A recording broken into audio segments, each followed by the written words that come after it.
Earth sign, Capricorn, Taurus, and Virgo, kumusta po kayo guys? Okay, so Earth sign, maraming salamat po sa walang sawang pagsubaybay sa ating mga reading. And sa mga nagtatanong pala guys kung paano po magpa-private reading, ay iiwan ko na lang po yung link sa atin pong description box below. So, tignan po natin, Earth sign, ano ba ang inyong gabay?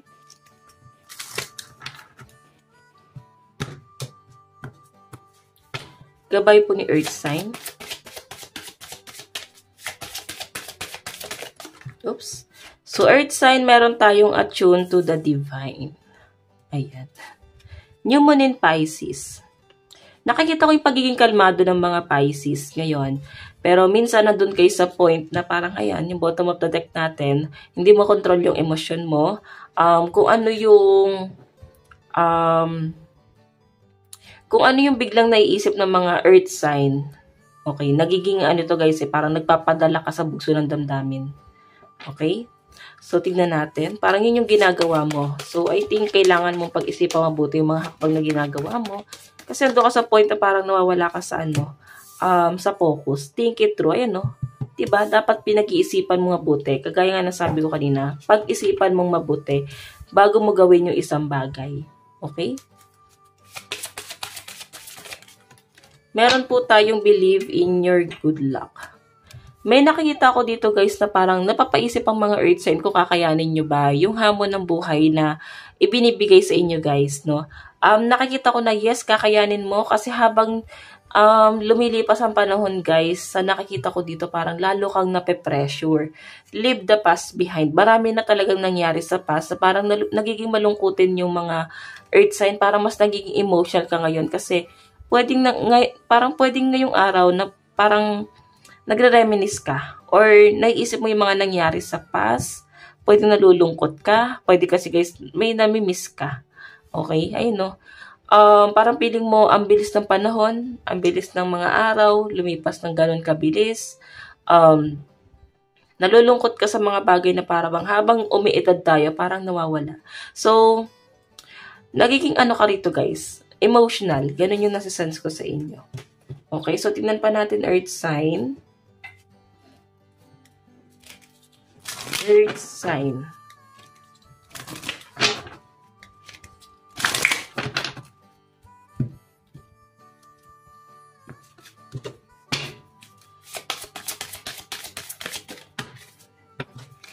Earth sign. Oops. So guys, meron tayong temple and knowing. Basta inyo guys, parang mapapadaan kayo sa simbahan ngayon or pwede naiisip nyo na magdasal. Pwede naiisip ng mga Earth sign na parang meron ka gustong daanan. Pwedeng kamag-anak na namayapa na or pwede may pupuntahan ka sa simbahan. Siguro may kaibigan kang ikakasal. Pwede ina-invite ka. Ayan. So, tingnan natin.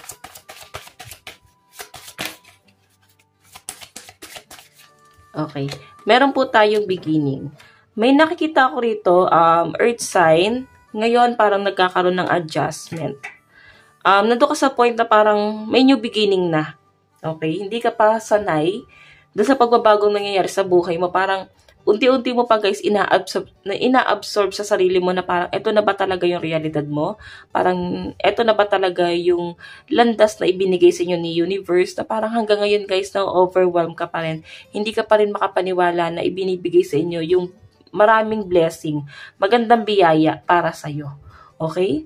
So ayan, may new beginning na rito guys. So, alam mo Earth sign, pwedeng hindi mo ganong napupuna yung mga blessing na ibinibigay sa inyo. Kasi nandun ka sa point na nakafocus ka dun sa mga nangyari na sa past. No? Yung mga bagay na nawala na unti-unti, mga bagay na lumilipas na para bang nagiging malungkot yung iba sa inyo.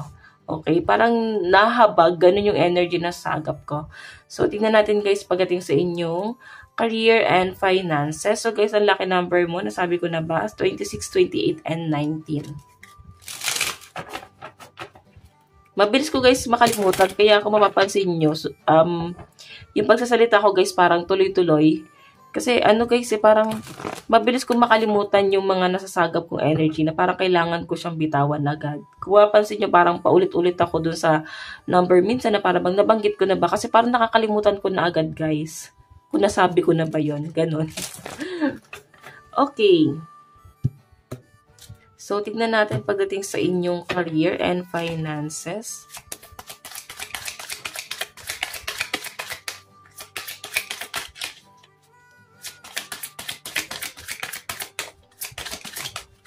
So, guys, meron tayong Ace of Cups. Okay.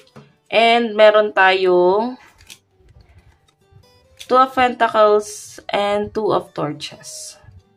Pagdating sa career mo, sa nakikita ko Earth sign, ngayon, parang napapaisip ka ng mga something new.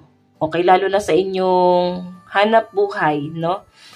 Pwedeng nag-iipon lang talaga yung mga Earth sign. Nakikita ko na para bang gusto mong mag-try ng bagong career, pwedeng magbago ng career, pwedeng magbago ng business, or pwedeng magtayo ng ibang business sa ibang lugar, parang branch, ganon.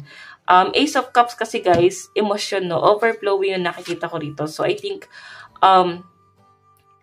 parang buboost talaga yung biyaya sa inyo, okay? Pero sinasabi rito guys, wag ka daw gano'ng maging kampante.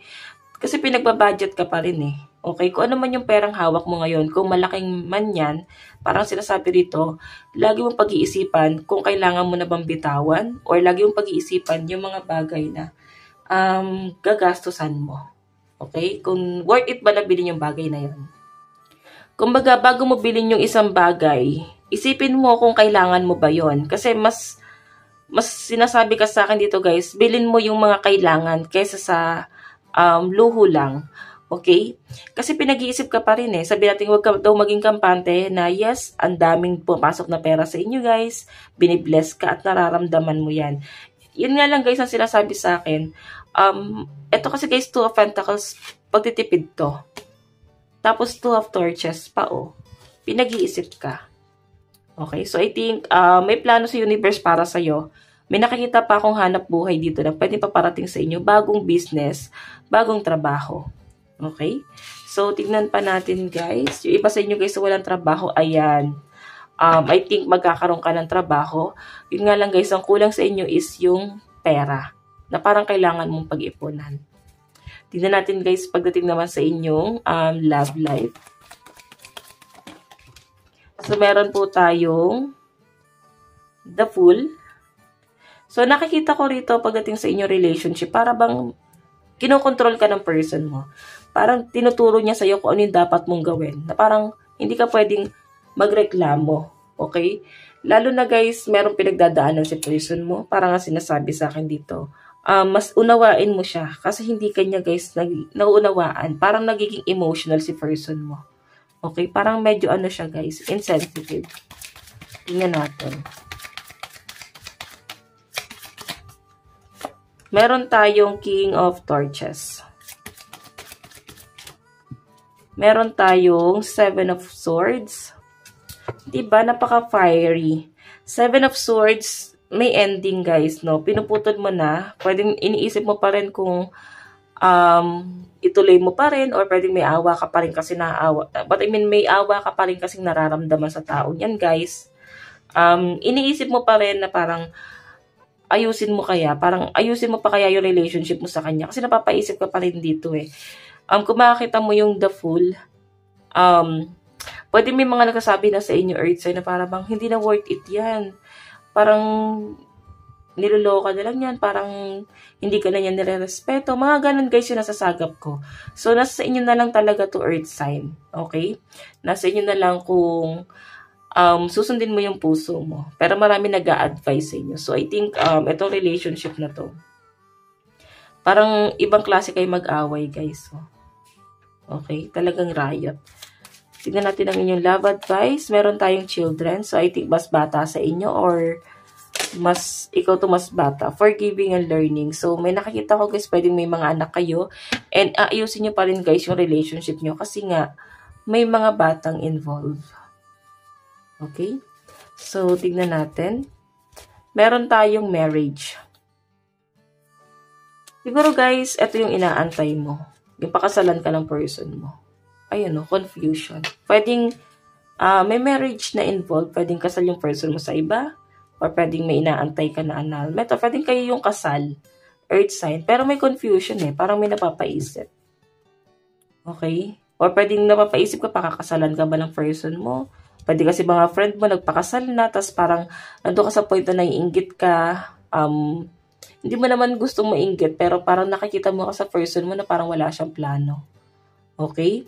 So, earth sign, ito lang naman po ang inyong reading hanggang sa muli. God bless and love you. Bye-bye po.